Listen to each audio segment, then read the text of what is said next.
Again आप सभी का क्रेजी जी के ट्रिक के डेली करंट अफेयर की सीरीज में स्वागत है। आगे बढ़ाते हैं हम हमारी डेली करंट अफेयर की सीरीज को और डिस्कस कर लेते हैं आज के डेली करंट अफेयर में 14 नवंबर के सभी इंपॉर्टेंट क्वेश्चन को। एक एक फैक्ट, एक एक क्वेश्चन को आराम से सुनिए, बहुत ही इंटरेस्टिंग सेशन है, रिलैक्स होकर देखिएगा और चेकआउट कीजिए क्रेजी जी के ट्रिक एप्लीकेशन को। यहां पर आपको पीडीएफ भी मिल जाएगी डेली करंट अफेयर की और साथ ही साथ आप डेली करंट अफेयर का मॉक टेस्ट भी यहां पर लगा पाएंगे। डन। तो आइए शुरू करते हैं, चलते हैं आज के डेली करंट अफेयर पर और देखते हैं सबसे पहला इंपॉर्टेंट क्वेश्चन। देखिए, अर्थशॉर्ट प्राइज हर साल कितनी कैटेगरीज में दिया जाता है। यहां पर इन्वायरमेंट के क्षेत्र में दिए जाने वाले एक अवार्ड की बात की जा रही है जिसका नाम है अर्थशॉर्ट प्राइज। हर साल यह अवार्ड 5 कैटेगरीज में दिया जाता है। किसी ऑर्गेनाइजेशन को, किसी व्यक्ति को, किसी मूवमेंट को दिया जा सकता है, ओके, किसी भी संस्था को दिया जा सकता है अर्थशॉर्ट प्राइज। इन्वायरमेंट के क्षेत्र में 5 कैटेगरीज में हर साल यह अवार्ड दिया जाता है। हम बात करेंगे कि 5 कैटेगरीज कौन कौन सी है। ठीक है, देखिए, इंटरनेशनल एनवायरमेंट प्राइज है category 5, protect and restore nature. तो यह दिया गया री ग्रीन नाम की एक ऑर्गेनाइजेशन को, जो कि ब्राजील की एक ऑर्गेनाइजेशन है। पहली कैटेगरी हो गई। फिर क्लीन आवर एयर, इसके लिए बोगोटा सिटी को यह अवार्ड दिया गया जो कि कोलंबिया की एक सिटी है। तीसरी कैटेगरी होती है रिव्यू आवर ओशन, यह अवार्ड दिया गया नीदरलैंड द्वारा लाई गई एक ट्रीटी को जिसका नाम है हाई सीज ट्रीटी। फिर build a waste free world, यह अवार्ड दिया गया एक इवेंट को, लागोस फैशन वीक, यह आयोजित किया जाता है नाइजीरिया में, नाइजीरिया का एक इवेंट है, तो इसे दिया गया build a waste free world की कैटेगरी में अवार्ड। फिर फिक्स अवर क्लाइमेट, ये 5वीं कैटेगरी है। फ्रेंडशिप नाम की एक ऑर्गेनाइजेशन है जो कि बांग्लादेश में काम करती है, तो इस ऑर्गेनाइजेशन को फिक्स अवर क्लाइमेट की कैटेगरी में अवार्ड दिया गया। तो ये 5 कैटेगरी है। अब देखिए, यहां पर इंडिविजुअल आपको बहुत रेयर है कि विनर पूछे जाए, पर ठीक है, एक बार आप नजर डाल लीजिएगा क्योंकि हो सकता है एसएससी में से क्वेश्चन पूछे जाए। तो ये 5 कैटेगरी हो गई हमारी। अगर हम अर्थशॉर्ट प्राइज की बात करते हैं कि देता कौन है, तो वेल्स का एक ऑर्गेनाइजेशन है, एक फाउंडेशन है, द अर्थशॉर्ट प्राइज फाउंडेशन। वेल्स जो कि यूके के अंदर आता है, तो वेल्स के प्रिंस जिनका नाम था प्रिंस विलियम्स, इन्होंने 2020 में इस अवार्ड की शुरुआत की थी। और इन्वायरमेंटल वर्क के लिए 5 अलग अलग कैटेगरीज में हर साल यह अवार्ड दिया जाता है, जिस फाउंडेशन के द्वारा दिया जाता है द अर्थशॉर्ट प्राइज फाउंडेशन है। 2020 में शुरुआत और इसके तहत प्राइज मनी दी जाती है 1 मिलियन पाउंड की हर साल। हर विनर को, 5 कैटेगरी के 5 विनर को 1 मिलियन पाउंड की राशि दी जाएगी, 1 मिलियन पाउंड की। आगे चलिए, विगुलू नचेम्बा किस देश के नए प्रधानमंत्री बने हैं। विगुलू नचेम्बा ये नए प्रधानमंत्री बने हैं अफ्रीकी देश तंजानिया के। वैसे आपको पता है तंजानिया में कुछ समय पहले ही यहां पर प्रेसिडेंट भी रीइलेक्ट होकर आए हैं। अगर हम तंजानिया की प्रेसिडेंट की बात करें तो ये है सामिया सुलूहू हसन, हमने इनकी बात की थी अगर आपको याद हो तो। तंजानिया अफ्रीकी देश है, अगर आप यहां पर लोकेशन देखेंगे तो यह है तंजानिया, पूर्वी अफ्रीकी देश। केनिया जैसे देश, युगांडा, रवांडा, बुरुंडी और जाम्बिया, मलावी, मोजाम्बिक, ये सारे देश टच होते हैं किससे, तंजानिया से। तो तंजानिया पूर्वी अफ्रीकी देश है ना, जिसका पूर्वी हिस्सा टच होता है इंडियन ओशन से। तो तंजानिया में कुछ समय पहले जब प्रेसिडेंशियल इलेक्शन हुए थे तो सामिया सुलूहू हसन यहां की प्रेसिडेंट बनी थी। 2021 से ये प्रेसिडेंट के पद पर हैं तंजानिया में। तो एक बार फिर से 2025 में ये री इलेक्ट होकर आई है और अब इन्होंने तंजानिया का पीएम अपॉइंट किया है जिनका नाम है विगुलू नचेम्बा। ये तंजानिया के नए पीएम बने, 12वें पीएम है तंजानिया के। ये है नचेम्बा की इमेज, फोटो, ठीक है। तो 12वें पीएम है, इन्होंने कासिम मजालिवा को रिप्लेस किया है। कासिम मजालिवा अभी तक तंजानिया के पीएम के रूप में काम कर रहे थे, 11वें पीएम, और अब 12वें पीएम बने हैं विगुलू नचेम्बा। ओके, तो ईस्ट अफ्रीकी देश है, डोडोमा इसकी कैपिटल है। प्रेसिडेंट और पीएम आपको पता चल ही गए। पीएम अभी रिसेंटली अपॉइंट किए गए और प्रेसिडेंट का इलेक्शन में जीती थी सामिया सुलूहू हसन। 98% वोट इनको मिले थे तंजानिया के प्रेसिडेंशियल इलेक्शन में। तो ये बहुत ज्यादा होते हैं, मतलब ट्रस्ट इन पर देश ने दिखाया है, और 2021 से ये तंजानिया की प्रेसिडेंट है। आगे आ जाए। भारत में हर साल चिल्ड्रंस डे कब मनाया जाता है? बाल दिवस। तो चिल्ड्रंस डे आप सभी को पता होना चाहिए, नॉर्मल स्कूल से मनाते आ रहे हैं हम। तो जवाहरलाल नेहरू है ना कि जन्म तिथि के रूप में चिल्ड्रंस डे इंडिया में मनाया जाता है 14 नवंबर को, मतलब आज के दिन। तो बच्चों में एजुकेशन को प्रमोट करना, उनके राइट्स को प्रमोट करना और एजुकेशन और हेल्थ देने के लिए पूरे देश में अवेयरनेस फैलाना, ये नेशनल चिल्ड्रंस डे को मनाए जाने का मुख्य उद्देश्य है। 14 नवंबर को यह डे हर साल मनाया जाता है, नेशनल चिल्ड्रंस डे। और 2025 में for every child every right national children's day की थीम रखी गई है। वैसे इंटरनेशनल लेवल पर भी इंटरनेशनल चिल्ड्रंस डे मनाया जाता है, यह मनाया जाता है 20 नवंबर को, इसी मंथ में मनाया जाएगा। तो 14 नवंबर को नेशनल चिल्ड्रंस डे और 20 नवंबर को international children's day. National children's day की थीम है for every child every right, और इंटरनेशनल चिल्ड्रंस डे की थीम देखिए तो माय डे माय राइट, ये थीम रखी गई है। जवाहरलाल नेहरू यहां पर क्योंकि उनकी जयंती के जन्म तिथि के रूप में, बर्थ एनिवर्सरी के रूप में मनाया जा रहा है। तो हम अगर जवाहरलाल नेहरू की बात करें, प्रयागराज से आते हैं, भारत के पहले पीएम, और इसके अलावा भारत के पहले विदेश मंत्री का पद भी जवाहरलाल नेहरू ने ही संभाला था। स्टूडेंट को यहां पर कभी कभी कंफ्यूजन हो जाता है, तो ध्यान रखना शुरुआत में दोनों मिनिस्ट्री इन्हीं के पास थी, भारत के पीएम भी यही और एक्सटर्नल अफेयर मिनिस्टर भी 1964 तक रहे हैं जवाहरलाल नेहरू, 1947 से आजादी से। ठीक है, अवार्ड की बात करें तो जवाहरलाल नेहरू को 1955 में भारत रत्न दिया गया था। वर्ल्ड पीस काउंसिल प्राइज इनको दिया जा चुका है 1970 में। इनकी बुक्स भी काफी फेमस है, जैसे एक तो काफी ज्यादा फेमस है द डिस्कवरी ऑफ इंडिया, ये जवाहरलाल नेहरू की बुक है। और letters from a father to his daughter, ये भी इनकी बुक है जो कि 1929 में लिखी गई थी।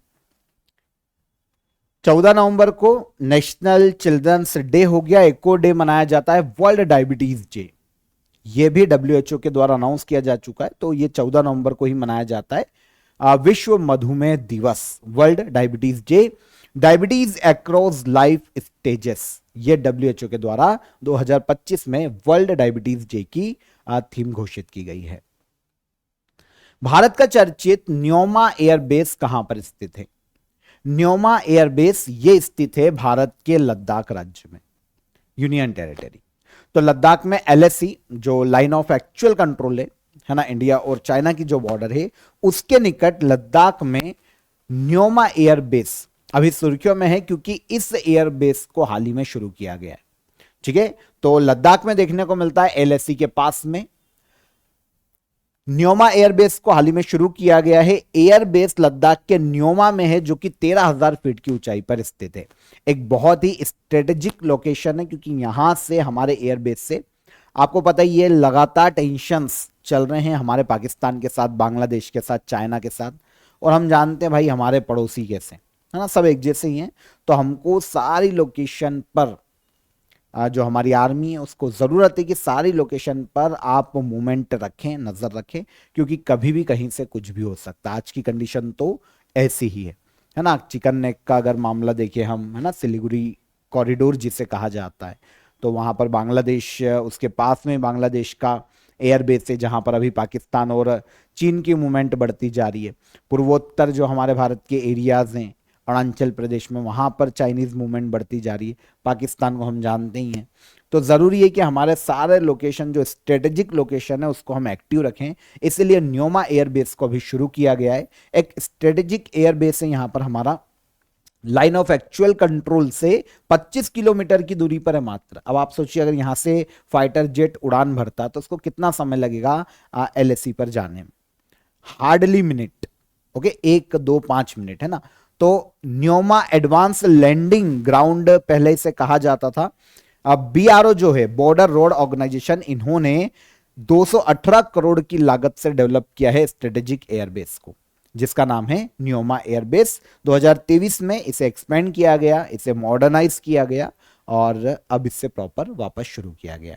तो बहुत ही इंपॉर्टेंट है, न्योमा एयरबेस किस यूनियन टेरिटरी या राज्य में, तो लद्दाख में। वैसे लद्दाख में हमको न्योमा के अलावा लेह, कारगिल और थॉइस में भी एयरबेस देखने को मिलते हैं हमारी एयरफोर्स के।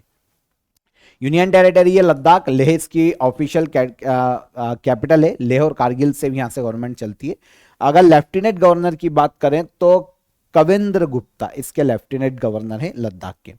अभी तजाकिस्तान का भी एक एयरबेस सुर्खियों में था जिसको हमने छोड़ दिया था क्योंकि उसका टाइम हमारा एग्रीमेंट का पूरा हो गया था। आइनी एयरबेस, अगर ये कभी क्वेश्चन आता है कि ये किस देश में है तो ये तजाकिस्तान में देखने को मिलता है। इसके बारे में मैंने आपको बताया भी था। आज आपके लिए ऑफर ऑफ द डे में आप ऑल सब्जेक्ट फाउंडेशन कोर्स को ज्वाइन कर सकते हैं, ठीक है, जहां पर आपको जीएस के जितने भी टॉपिक है, जितने भी सब्जेक्ट है, इसके अलावा मैथमेटिक्स, एडवांस और अर्थमेटिक, ये सभी आपको इस फाउंडेशन कोर्स में देखने को मिल जाएंगे। तो आप इसे ज्वाइन कर सकते हैं। डिस्क्रिप्शन में मैंने आपको इसकी लिंक दे दी है, वहां पर क्लिक करके आप इसे डायरेक्ट अवेल करिए। इसके अलावा कोई भी हर्डल आता है, कोई भी आपका डाउट है, कोई भी आपकी क्वेरी है, तो हेल्पलाइन नंबर पर आप कॉल कीजिए। ओके, इजीली हमारी जो टीम है वो आपकी मदद कर देगी। तो आप ज्वाइन कीजिए all subject foundation course, description में लिंक है, और एप्लीकेशन को भी चेकआउट कीजिए। डेली करंट अफेयर की पीडीएफ वहां मिल जाएगी, मॉक टेस्ट मिल जाएगा, काफी सारे फ्री मॉक टेस्ट भी आपको एप्लीकेशन पर मिल जाएंगे। तो चेकआउट कीजिए। तब तक हम चलते हैं हमारे अगले इंपॉर्टेंट क्वेश्चन पर। आए, हर साल संगई फेस्टिवल किस राज्य में मनाया जाता है? मैंने आपको काफी बार बोला है, अगर मणिपुर से आपको कोई भी क्वेश्चन ऐसा दिख रहा है, कुछ भी आपको न्यूज देखने को मिल रही है, तो उसको याद कीजिए, क्योंकि मणिपुर बहुत सुर्खियों में रहता है पूर्वोत्तर भारत में। संगई फेस्टिवल ये मनाया जाता है भारत के मणिपुर राज्य में। एक टूरिज्म फेस्टिवल है मणिपुर का, संगई फेस्टिवल। वहां पर मणिपुर में मणिपुर टूरिज्म डिपार्टमेंट के द्वारा इसे ऑर्गेनाइज किया जाता है। इस साल ये 21 से लेकर 30 नवंबर तक मनाया जाएगा मणिपुर में संगई फेस्टिवल। उद्देश्य क्या है? मणिपुर के कल्चर को प्रमोट करना, टूरिज्म को प्रमोट करना और इसके बारे में दुनिया को बताना, ताकि टूरिज्म बढ़ पाए और मणिपुर की इनकम जो है टूरिज्म के माध्यम से इकोनॉमी डेवलप हो। मणिपुर में यह फेस्टिवल 2010 से पहले इसे मणिपुर फेस्टिवल के नाम से जाना जाता था। काफी समय से मनाया जा रहा है और 2010 में नाम चेंज किया गया संगई फेस्टिवल के नाम से। मणिपुर का एक हिरण की प्रजाति देखने को मिलती है जो पूरे भारत में सिर्फ मणिपुर में संगाई डियर, तो ये हिरण की प्रजाति, इसी के नाम पर ये संगई फेस्टिवल आयोजित किया जाता है। डांस, ड्रामा है ना, जो स्थानीय चीजें होती है उनको प्रमोट किया जाता है, सिंगिंग को प्रमोट किया जाता है, अलग अलग फंक्शंस आयोजित किए जाते हैं मणिपुर के टूरिज्म डिपार्टमेंट के द्वारा। तो मणिपुर में आयोजित किया जाता है संगई फेस्टिवल। जो संगई डियर की हमने बात की है, मणिपुर का स्टेट एनिमल है ना, मणिपुर की एक बहुत इंपॉर्टेंट स्पीशीज है हिरण की, केवल मणिपुर में देखने को मिलती है, मणिपुर के केबुल लामजाओ नेशनल पार्क में। केबुल लामजाओ नेशनल पार्क जो कि मणिपुर में है, वर्ल्ड का एकमात्र तैरता हुआ नेशनल पार्क है मणिपुर राज्य में, है ना, यहीं पर संगई डियर देखने को मिलते हैं। 2026 FIH हॉकी वर्ल्ड कप का आयोजन किन देशों द्वारा किया जाएगा? 2026 में next year hockey world cup आयोजित किया जाएगा, FIH हॉकी वर्ल्ड कप, और इसका आयोजन संयुक्त रूप से बेल्जियम और नीदरलैंड में किया जाएगा, यूरोपीय देश। तो बेल्जियम और नीदरलैंड नेक्स्ट ईयर होस्ट करेंगे 2026 के FIH हॉकी वर्ल्ड कप को, इसका अनाउंस किया गया है, और 14 से लेकर 30 अगस्त 2026 तक ये दोनों देशों में संयुक्त रूप से आयोजित किया जाएगा।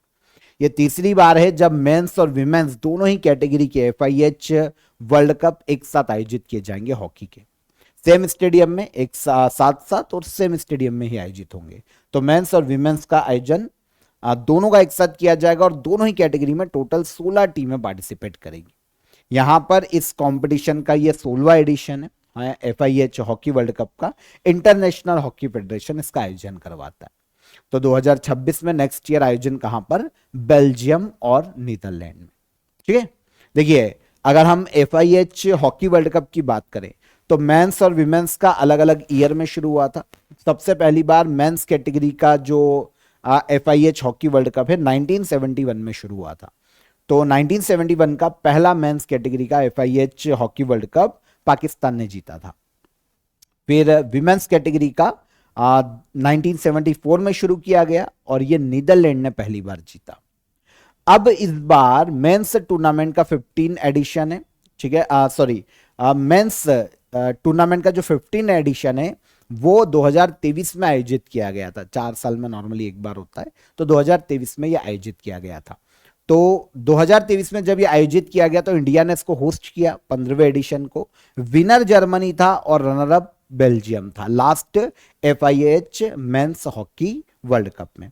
रनर अप जर्मनी और सॉरी विनर जर्मनी और रनर अप बेल्जियम, और इंडिया ने होस्ट किया। 15वां जो women's FIH hockey world cup था ये 2022 में आयोजित किया गया था स्पेन और नीदरलैंड में। यह नीदरलैंड विनर रहा और अर्जेंटीना यहां पर रहा था रनर अप। ठीक है, तो बेसिक फैक्ट है, लास्ट ईयर का भी लास्ट जो हॉकी वर्ल्ड कप है वो भी हमको पता चल गया कहां हुए और विनर कौन रहा, और पहली बार दोनों इवेंट मेंस और विमेंस कैटेगरी के कब आयोजित किए गए थे और विनर कौन रहे ये भी हमको पता चल गया। आयोजन कौन करवाता है? International hockey federation.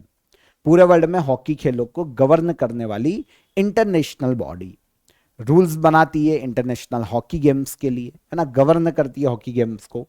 तो 1924 में इसकी स्थापना की गई थी। स्विट्जरलैंड के ल्यूसाने में हेडक्वार्टर है इंटरनेशनल हॉकी फेडरेशन का।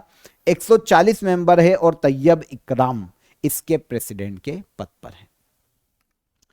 आगे, international organisation of motor vehicle manufacturer का प्रेसिडेंट बनने वाले पहले भारतीय कौन है? International organisation of motor vehicle manufacturer, इसके प्रेसिडेंट बनने वाले पहले व्यक्ति, पहले इंडियन बने हैं शैलेश चंद्रा। अच्छा, संस्था क्या करती है? आंसर तो मिल गया, शैलेश चंद्रा पहले इंडियन जो कि अध्यक्ष बने। संस्था ऑटोमोटिव इंडस्ट्री के लिए पॉलिसीज बनाती है और पूरे वर्ल्ड में मैन्युफैक्चरिंग को प्रमोट करती है, इन्वेस्टमेंट को आकर्षित करती है। तो पूरे वर्ल्ड में ये ऑटोमोटिव इंडस्ट्री के लिए काम करने वाली संस्था है। ऑटोमोटिव इंडस्ट्री की जो एसोसिएशन होती है पूरे वर्ल्ड के अलग अलग देशों में, वो इसकी मेंबर होती है। तो दुनिया के 39 ट्रेड एसोसिएशन वर्तमान में मेंबर है international organisation of motor vehicle manufacturer के। ओके, इसका नया प्रेसिडेंट अभी चुना गया, शैलेश चंद्रा इंडियन है, तो शैलेश चंद्रा इसके अध्यक्ष बनने वाले पहले इंडियन। ये जो संस्था है 1919 में स्थापित की गई थी और इसका हेडक्वार्टर फ्रांस के पेरिस में देखने को मिलता है। संशोधित की गई भारत नेट स्कीम को लागू करने वाला पहला राज्य कौन बना है? भारत नेट स्कीम, पूरे भारत में ब्रॉडबैंड सर्विसेज जो है, इंटरनेट सर्विसेज जो है, उनको गांव गांव तक पहुंचाना, यह भारत नेट स्कीम का मुख्य उद्देश्य है। अभी इसमें संशोधन किया गया और संशोधन के बाद भारत नेट स्कीम को लागू करने वाला भारत का पहला राज्य बना है पंजाब, जिसने अपने यहां पर पूरी तरीके से संशोधित भारत नेट स्कीम को लागू किया है, इंप्लीमेंट किया है। स्कीम का उद्देश्य भारत के हर विलेजेस को हाई स्पीड ब्रॉडबैंड इंटरनेट सेवा से जोड़ना है। पंजाब में अब तक अपने 43 ब्लॉक्स को ब्रॉडबैंड इंटरनेट से जोड़ा है और नवंबर के अंत तक सभी विलेजेस को ये इंटरनेट या ब्रॉडबैंड से जोड़ देगा। तो ये है अमेंडमेंट की गई भारत नेट स्कीम। अभी इसमें अमेंडमेंट हुआ है, 2023 में ये अप्रूव की गई थी, ठीक है, रिवाइज वर्जन है भारत नेट स्कीम का, जो कि 2011 से किसी ना किसी रूप में चली आ रही।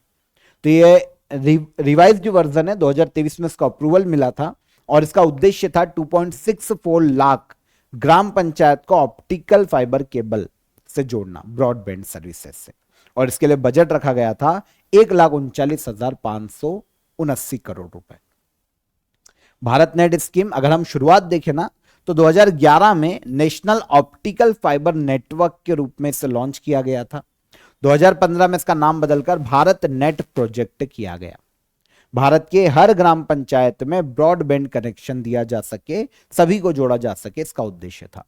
3 फेज में इसे लॉन्च किया गया। थर्ड फेज के तहत अमेंडमेंट भारत नेट स्कीम को अभी लाया गया है। ये तीसरा फेज है जो कि 2023 में अप्रूवल दिया गया, और इसको अप्रूवल के बाद अमेंडमेंट करने के बाद लागू करने वाला पहला राज्य कौन? पूरी तरीके से पंजाब राज्य।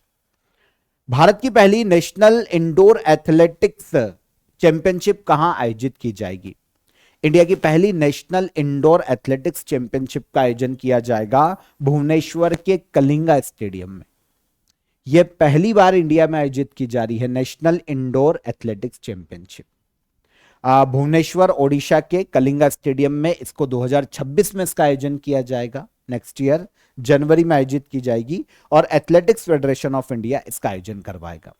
2026 में डोमेस्टिक सीजन का हिस्सा होगा ये, भारत में अलग अलग जगह पर ये एथलेटिक्स चैंपियनशिप के रूप में आयोजित की जाएगी, लेकिन आयोजन शुरुआत में कहां पर, तो इसका आयोजन किया जाएगा ओडिशा के भुवनेश्वर के कलिंगा स्टेडियम में जनवरी 2026। देश के जितने भी एथलीट्स हैं वो यहां पर पार्टिसिपेट करेंगे। एथलेटिक्स फेडरेशन ऑफ इंडिया इसका आयोजन करवाएगा। भारत की गवर्निंग बॉडी है एथलेटिक्स फेडरेशन ऑफ इंडिया, ठीक है। अब भारत में एथलेटिक्स खेलों को गवर्न करती है। 1946 में स्थापना, नई दिल्ली में इसका हेडक्वार्टर और बहादुर सिंह सागो इसके वर्तमान में अध्यक्ष हैं। लास्ट क्वेश्चन, भारत का सबसे बड़ा ग्रीन हाइड्रोजन प्लांट कहां पर बनाया गया है? इंडिया का सबसे बड़ा ग्रीन हाइड्रोजन प्लांट ये बनाया गया है कर्नाटका के विजयनगर में, विजयनगर या विजयनगर कर्नाटक में। तो यह पूरे इंडिया का सबसे बड़ा ग्रीन हाइड्रोजन प्लांट है।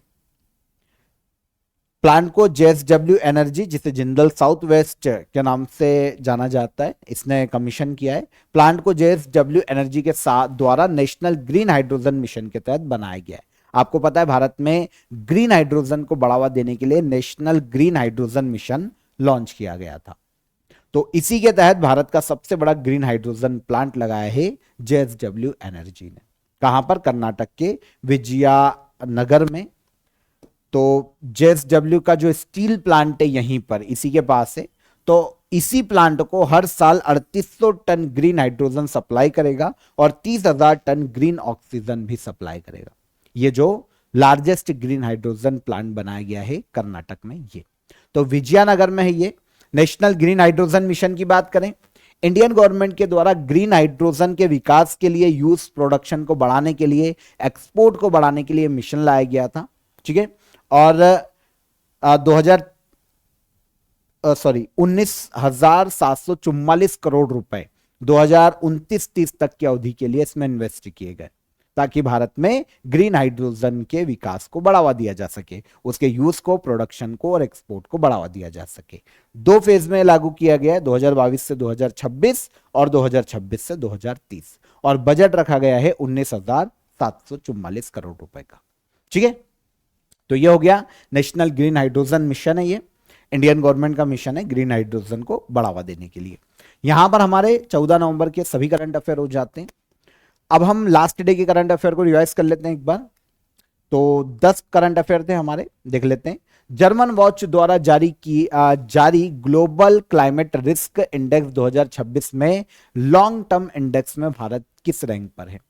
तो लॉन्ग टर्म इंडेक्स में भारत को 9th रैंक पर रखा गया है। कौन सी रैंक पर? 9वीं रैंक पर, ग्लोबल क्लाइमेट रिस्क इंडेक्स 2026 में। 2025 में बुकर प्राइज किसने जीता है? 2025 में बुकर प्राइज दिया गया डेविड सैजले को। विनबेक्स सैन्य अभ्यास का 6th एडिशन भारत और किस देश के मध्य आयोजित किया जा रहा है? विनबेक्स मिलिट्री एक्सरसाइज का 6th एडिशन आयोजित किया जा रहा है इंडिया और वियतनाम के मध्य में। मंजू बाला, जिन पर नाडा ने डोपिंग उल्लंघन के लिए 5 साल का प्रतिबंध लगाया है, किस खेल से संबंधित है?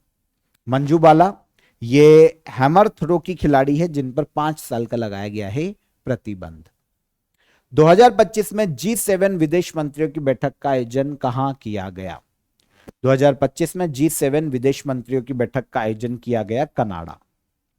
हाल ही में घोषित 6th नेशनल वाटर अवार्ड्स 2024 में बेस्ट स्टेट का पुरस्कार किस राज्य को दिया गया?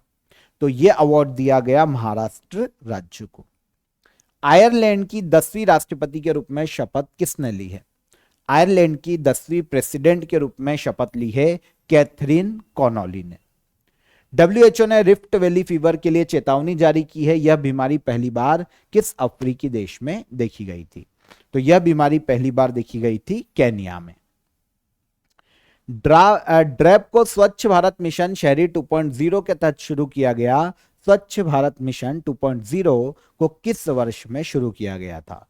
तो इसे शुरू किया गया था 2021 में। स्वच्छ भारत मिशन शहरी 2.0 को।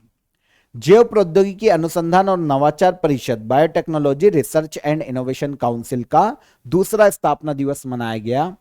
ब्रिक की स्थापना किस वर्ष की गई थी? तो इसकी स्थापना की गई थी 2023 में। ओके, ये सारे करंट अफेयर कल के सेशन के रिवाइज हो जाते हैं। क्वेश्चन ऑफ द डे का आंसर, इंडियन कॉन्स्टिट्यूशन के आर्टिकल 56(1)(a) में प्रेसिडेंट के रिजाइन से संबंधित उनके अधिकार दिए गए हैं, और प्रेसिडेंट को अगर पद छोड़ना है तो अपना रेजिग्नेशन किसको देंगे? वाइस प्रेसिडेंट को देकर अपना पद छोड़ सकते हैं। प्रोजेक्ट उद्भव ये मिनिस्ट्री ऑफ डिफेंस से जुड़ा हुआ है, और भारत का पहला क्वांटम डेटा सेंटर खोला गया है नोएडा में, उत्तर प्रदेश। तो ये तीनों क्वेश्चन के हमारे आंसर। अब आज के question of the day, Viswanathan Anand को पद्म विभूषण से किस वर्ष सम्मानित किया गया? ग्लोबल लाइवेबिलिटी इंडेक्स 2025 में भारत की रैंक क्या है? और T20 वर्ल्ड कप 2025 में मैन ऑफ द सीरीज का खिताब किसे दिया गया? तीनों क्वेश्चन इंपॉर्टेंट है, कमेंट में आंसर कीजिएगा। सेशन कैसा लगा ये भी बताइए। सेशन पसंद आया हो तो वीडियो को लाइक और शेयर कर दीजिए, और चैनल पर पहली बार आए हो तो चैनल को सब्सक्राइब कर लो। कल फिर मुलाकात करेंगे नेक्स्ट डे के करंट अफेयर में, तब तक अपना ख्याल रखिएगा। जय हिंद, जय भारत।